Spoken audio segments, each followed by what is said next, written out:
everyone, welcome back to another episode of WebTech Tutorial. In today's video, I'm going to help you learn how to download Exodus Wallet on your Android device. Watch the video till the end without skipping, and don't forget to subscribe to our channel by hitting the subscribe button.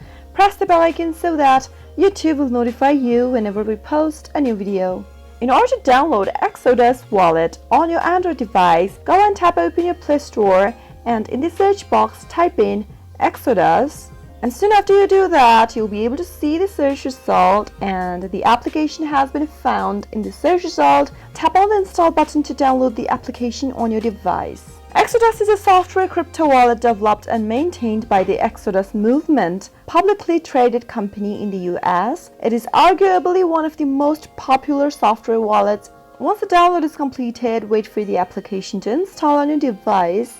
Once the installation process is complete, you can tap open the application and get started. That is how you can quickly download Exodus Wallet on your Android device.